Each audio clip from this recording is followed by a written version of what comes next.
be interested in breeding the silkworms until you can get a silkworm that can possibly fly. Is that true? Oh, yes. Yes, I want to try to do that. Okay. And we are doing that. So I've got about, I decided just to group them all together and just have a bunch pupate, and then whichever ones become flighty, those are the ones that I'll breed together, and then Mhm. I'll keep them separate Okay. and just work on that. Welcome, adventures. In this episode, I speak with Jackie, the Silk Moth Mom. I met Jackie at the Saline, Michigan show. We talk all things silkworms, how she amassed 28,000 followers on YouTube in 3 short months, and all the usual exotic pets and show experience questions. Buckle up and join us. Do the music!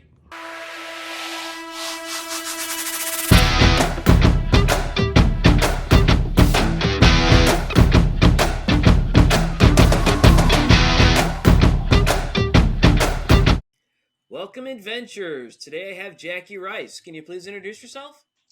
Hi there, I'm Jackie, also known as Silk Moth Mom on my social medias. Great. How would you define yourself? Honestly, I'm just another average person out there.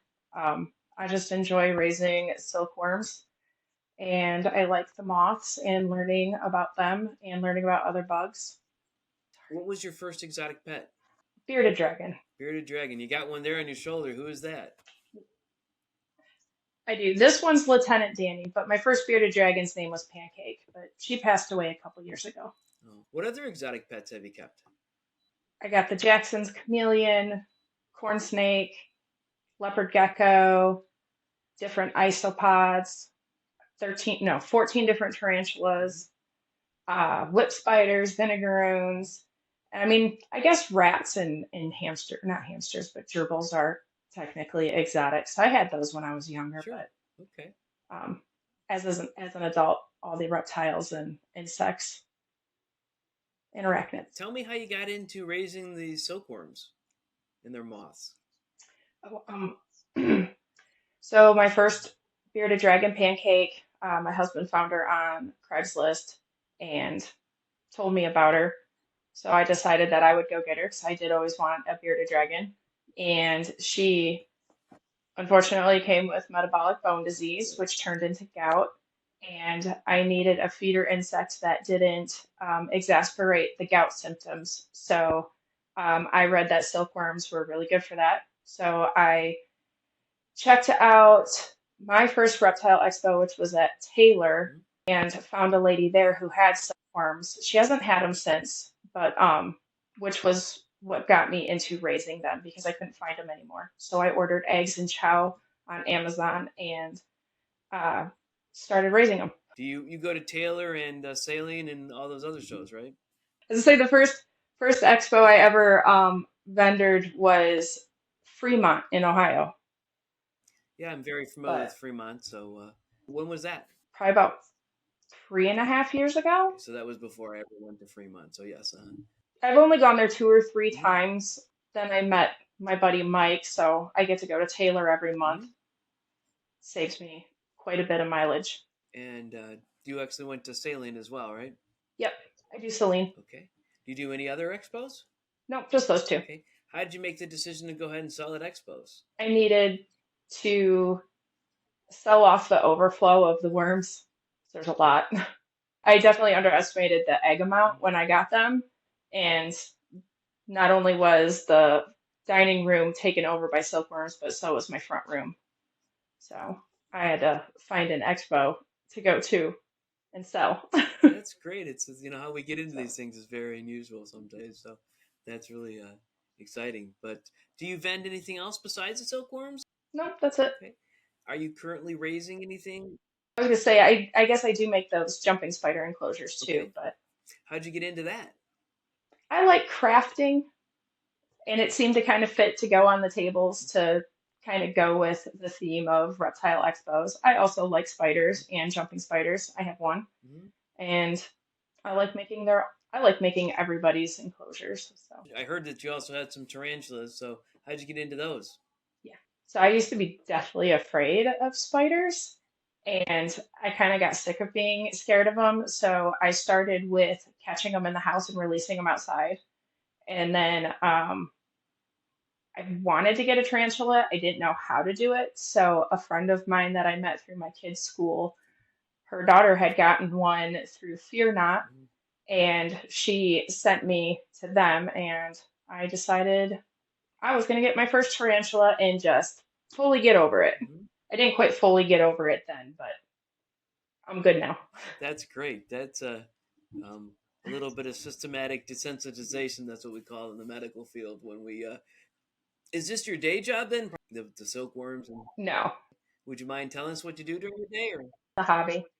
I would say it's just a hobby, but for my day job, I build electrical parts for test cars. how did you get into that? My best friend got me a job there. She's been there for a long time. I left the elementary school. I was working there for a bit. Is it as interesting as it sounds or not? No, no, not at all. Not at all, huh? No, Okay. So, what are your goals with the silkworms? I don't know. I just like raising them, especially for these guys. They like eating Mhm. them. Makes it easier. It's less money I have to spend on their feed or insects. I do raise most of their insects, so except for crickets, that's they're loud. Which I randomly found one in the cabinet today, which was really gross. That was sad moment for me. I've never lost one of the crickets until these frogs. These frogs can't keep it together. So, you have frogs? I do. I got three red-eye tree frogs. I raised them from tadpoles. The frogs eat the crickets eventually, or they try to at least. They try not to get out. So, Yeah, they pretty much will only eat crickets right now, but they're still froglets. They're still really young. I do seem to lose crickets with them. All I have to do is open up that front door and they pop right out. So yikes. Okay. it's a real pain in the butt. Yeah, I know. I raise chameleons, and chameleons are not great at keeping their stuff in their cages, and the crickets are really good at getting out. And the volume that I'm using, it's kind of good that I keep them in the basement at least. So, so you said it before on the live show that be interested in breeding the silkworms until you can get a silkworm that can possibly fly. Is that true? Oh, yes. Yes, I want to try to do that. Okay. And we are doing that. So I've got about I decided just to group them all together and just have a bunch pupate, and then whichever ones become flighty, those are the ones that I'll breed together, and then Mhm. I'll keep them separate Okay. and just work on that. Okay. So see how that How'd goes. you come up with that idea? Actually, someone in the comments on YouTube mentioned it. Yeah, she I believe it was a girl that mentioned on there to see if we couldn't have like a control or a like a experiment going where we could maybe try and see if we couldn't bring it back. You know, don't feed those ones off, or at least the best I can, because that would be a lot of worms to raise. Okay. How did you get on YouTube? I just, back when they first started talking about the TikTok Mhm. ban, like the first like 3 times Mhm. ago, I decided that maybe I should like get on Facebook and Instagram, and I I think I waited quite a while actually to start YouTube just because I didn't really use YouTube a lot unless I watched or looked for do-it-yourself stuff. But I don't know. I just started posting to Mhm. shorts at first. I am working on my first long form video, except that I did not record it in landscape, so it's not going to come out in landscape. I decided. Okay. There is some software when if you you can change the dimensions of different videos, and that's why I actually do stuff on YouTube. I do stuff on Instagram. I do stuff on Facebook, and even these podcasts I put out.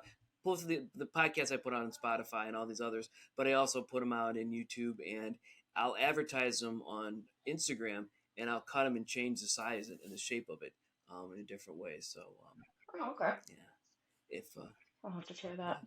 but yeah, but Figure that it's out. mostly what I use is Premiere Pro, which is one of the Adobe software groups things you get. It's a lot to learn. Are you trying to become a YouTube celebrity? I don't know. I hit 28,000 followers today. Wow, that's great.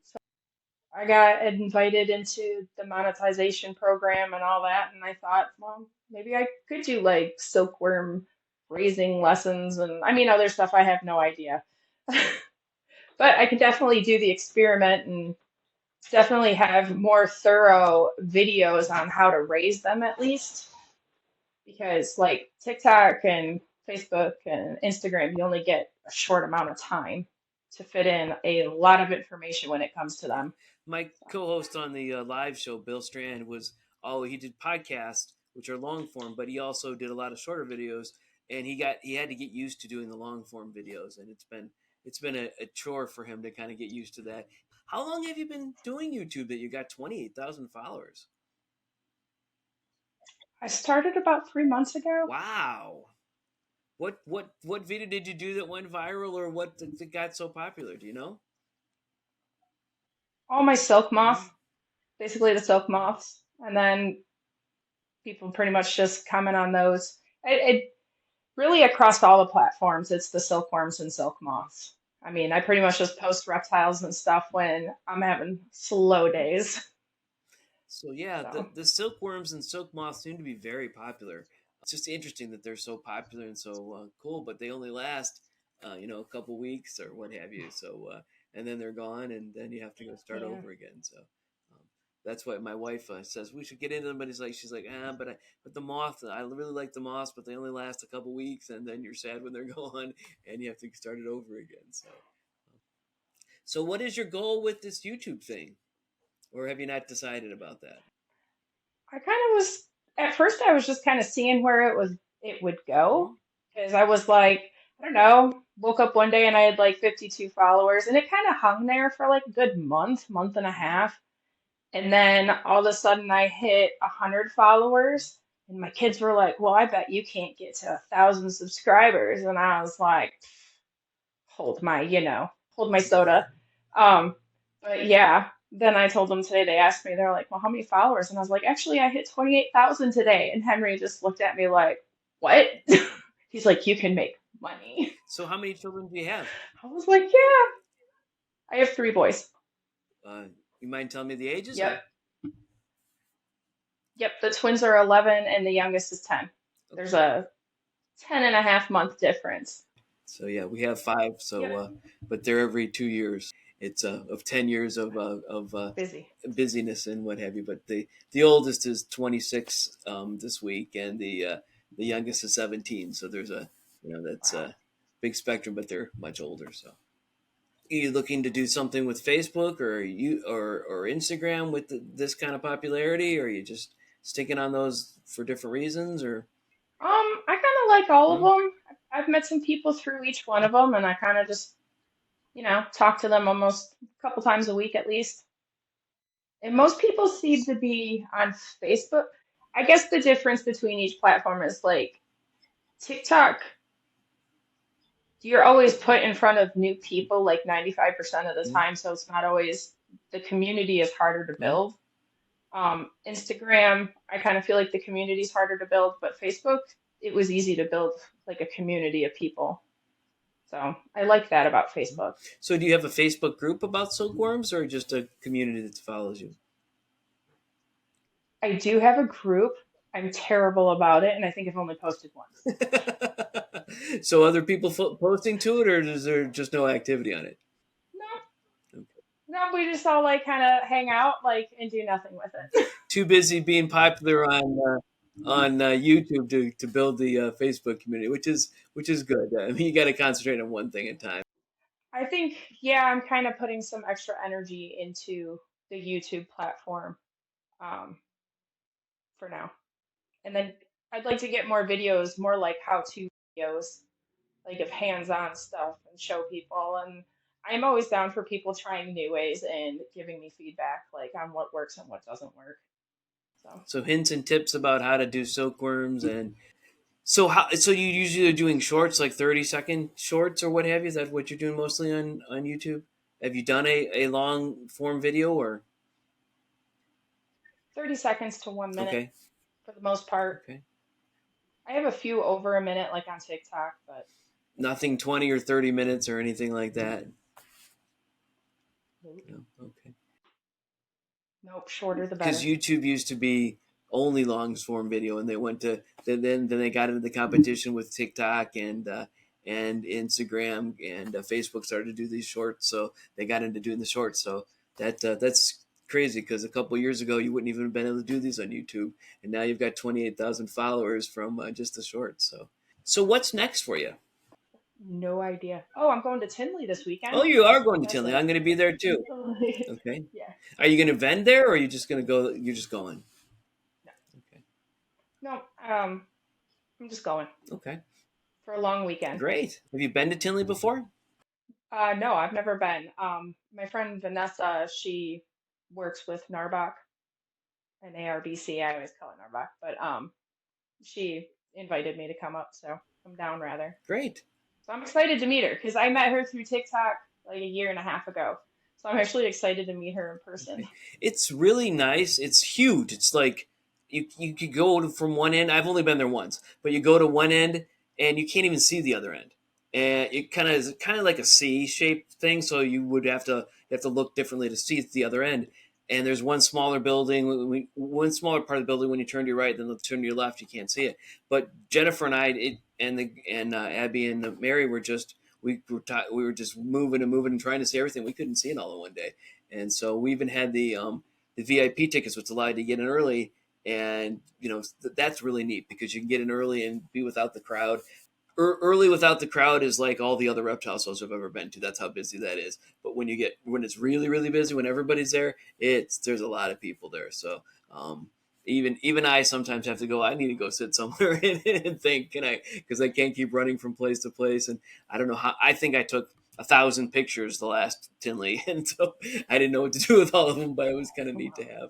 have. But no, it's a That's really nice really show. cool. I'm going to be there. I'm going to last show there was a pre-show that was geckos and what have you, but there's just the auction is really neat. It's something they do the Saturday evening at 6 o'clock. They have an auction and vendors all give stuff, and the auctions for USARK.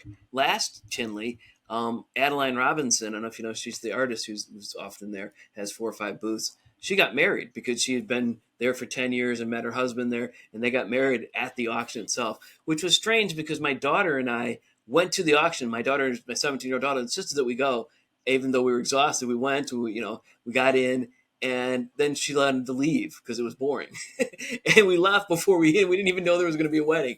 I've had Adeline on both the podcast and the live show recently, but it was just kind of interesting that happened. I was there for it, and I didn't even get to see it, so it was kind of strange. But I even took pictures of her. She was getting her hair done at her booth. I'm like, why is she getting her hair done? I accidentally got her in the picture. I'm like, why is this woman getting her hair done at the booth? And then I found out it was her getting her hair done before a wedding. So it was kind of unusual. You've been to any other big shows?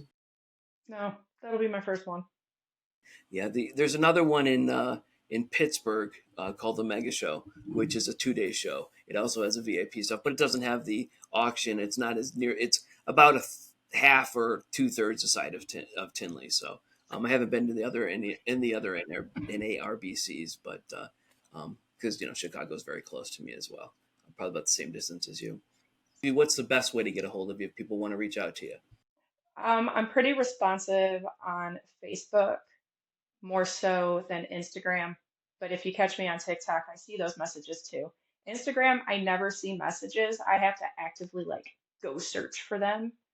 And as for YouTube, I don't get a lot of my notifications. So I have to like go to the videos and check for comments. I don't know if that's just a me issue or a setting that I need to fix. Yes, I think there's a setting because I get notified. I don't get a lot of messages on YouTube, but I get notified. Anything else you want to talk about? Um, no, I am thinking about doing a shop on YouTube though and offering like Silk Moth apparel. Mhm. I see that you can like partner with companies and come up with something. I was like, that would be really cool. So I already have a couple logos Right. licensed. I have a shop. I use Spreadshirt. Bill uses Spreadshirt and TeePublic. They're both very good. You don't. There's no investment. All you have to do is send your logo to them and apply it to different things. Choose the colors that you want to sell it on. They sell it. They print it. They sell it. They ship it, and they send you a little bit of money. It's not as much as you'd like to see. I think that both TeePublic and Spreadshirt have worked very good, and they're very easy. So those are very popular. There's one of them that's better for YouTube. Just check it out because if you actually have enough followers, which you do, you can actually put your store on YouTube. All right. So, any final words for the adventures? You're never too old to find something you love. That's very true. I didn't find the bugs until I mean, my first tattoo was of a tarantula, but my dad made fun of me so bad that I got it covered up. But I really regret doing it because I really think I had a connection to tarantulas then, and I just kind of, stuffed that down. Sorry, Dad, I'm putting you on the spot here, but he makes fun of all my tattoos anyway. So I'm gonna have to get another spider coming up. You're never too old. If you enjoyed this adventure and want to be alerted when more are available, please click the subscribe and maybe even the bell button. Thank you.